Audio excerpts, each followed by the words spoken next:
Today we come to the 12th chapter on our journey through the book of Genesis. And I have to tell you, at first glance, you're probably thinking, if you're reading along, really? Is this it? I mean, in light of everything that's going on in the context of the book of Genesis, the 12th chapter feels, at first, a little underwhelming.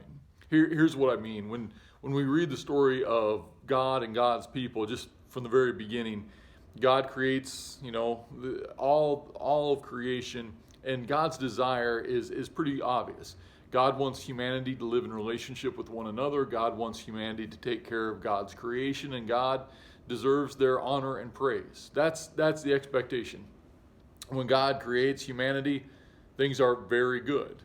And then next thing you know, in Genesis 2 and 3, all of a sudden the serpent comes slithering into the neighborhood, and we have an uh-oh moment. There's a problem. And eventually that problem goes from small to very large, and that is fulfilled in the story of Cain and Abel, where Cain kills his brother. There's this downward trajectory in the book of Genesis. And God pulls in the book of Genesis, in the story of Noah and the flood, this cosmic do-over. That God's going to start all over again. The flood comes. Noah takes care of creation with the animals. Noah and his family are getting along great. And the first thing that Noah does after the ark finds dry land is he gets off the ark and Noah builds an altar. And suddenly we think, finally, okay, Adam and Eve didn't get it, but the second time around for humanity, finally humanity has got it figured out.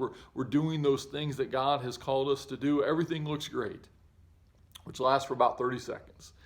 Next thing you know, there's an uh-oh moment in the book of Genesis. Noah begins to drink. And I'm not saying like an after-dinner drink or wine with a meal. No, he gets drunk.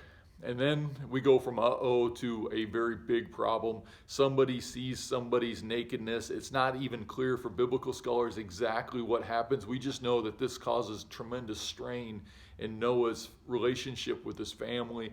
And next thing you know, in the book of Genesis, things have fallen off a cliff once again. And we're back to where we were. There's, again, this downward trajectory. And so we expect in the 12th chapter of Genesis, if you're just reading it through, God's going to do something big, something new. And in a book filled with all sorts of stories about big and new things, with people who are raised from the dead, and the seas that are torn apart, and walls that come crumbling down, we expect this something huge, something big, to be just mind-bogglingly incredible. And instead, God makes a promise, which again feels a little, underwhelming. I mean, we expected something, something you would see in a special effects movie. Instead, God makes a promise to two people we've never met before. Their names are Abram and Sarai, or as they are later known, Abraham and Sarah. And yet, as underwhelming as this seems to be at first, this is actually one of the most important stories, probably, I would argue, one of the 2 or 3 most important stories in the entire Old Testament. It sets the groundwork for everything that is going to happen for God and God's people. It's a promise that includes 3 things. Land as far as the eye can see, more descendants than there are stars in the sky, and a great name. Those promises come up over and over again in the stories of Abraham and Sarah, and they're told in different ways, but those are the 3 promises. And they are significant. Land as far as the eye can see. Abraham and Sarah, at this point in their lives, they don't have any land. They actually live with Abraham's father in his house, so they don't have anything to call their own. God is going to give them not just a parcel of land, not even a small farm, as land as far as the eye can see. It's a big deal. God is going to make their name great. To be quite honest, at this point in the story, Abraham and Sarah, they're nobodies. And now God is promising to make them famous, not just in their world, but for generations to come.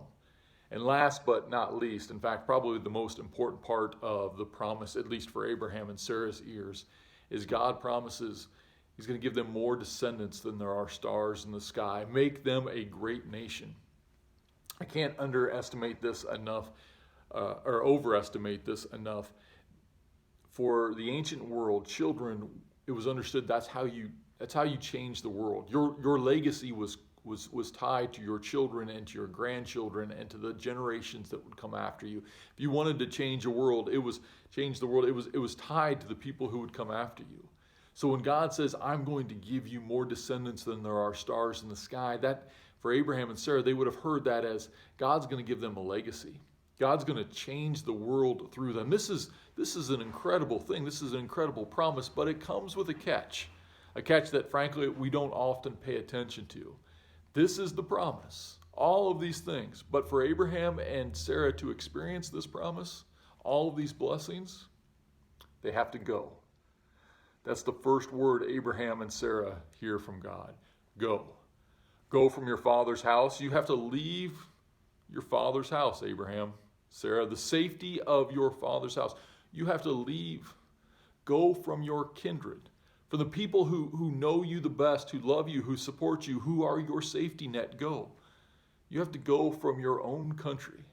Go to the land that I will show you. Go to a place that is filled with people who speak a different language, who act differently than you do, who have different customs, in a place where you are going to feel lonely and not very safe. Go. Here's the promises I'm going to give you, Abraham and Sarah, but to receive these blessings, you have to go. And in doing so, you have to trust that I am with you. This is a difficult thing, right? To trust in the promises of God are one thing. To believe that they are real is one thing, but to actually embark on a journey in order to receive them, oh, that's something else entirely. I talk oftentimes with our young people about whether we believe in God or not, and so often young people will say, yeah, I believe in a God, or I think God is real, and all those things are good, and we're all on a journey, right, of trying to figure our faith out. That's actually not the real question, though. Do we believe that there's a God that exists in the world? Frankly, that's a pretty easy question for most people. Most people say yes to that. The important question is, do we trust this God? Do we trust this God with our lives? Do we trust in this God enough to follow what this God says? That's the real question of faith. That's why I love the story of Abraham and Sarah. Is the promise of God enough for them to trust in God, to actually embark on this journey? There's a story, one of my favorite stories, about a man named Charles Blondin. Blondin was, a couple of generations ago, was a tightrope walker. And he would, most of the time, he would make his money working at various circuses around the country. But when the circus wasn't in session, or however one would say that, he had this way of making money where he would go to Niagara Falls, and he had a buddy who he worked this out with. It was illegal, but they did it anyway. They set up a tightrope at one spot on Niagara Falls, and he would just be camping, pretending to grill out or fry up on a campfire an egg or a pancake or something like that, when all of a sudden this group of tourists who were riding in one of the buses driven by his buddy would stop at this picturesque scene, and the people would get out with their cameras and want to capture these beautiful waterfalls, and suddenly someone who would notice, there's a tightrope here. Why is this here? And Blondin would suddenly emerge, and people had seen him before, but they just wondered, why is that strange-looking man having a campfire in a place that he's not supposed to have a campfire? He would walk over and look surprised by seeing the tightrope there too, and then he would just say, hey, how many of you believe that I can walk across this tightrope? And a couple people would shyly raise their hands, and of course Blondin was in doing this for money, so he would ask, well, would anybody trust me enough or anybody believe me enough that you'd give me a couple dollars if I did? And so people would, maybe throw down a couple ones, and Blondin would walk out on the tightrope, and he'd act like he was going to fall, and then he would come back, and the people would cheer, and then he would ask, how many of you believe I could eat my breakfast out there?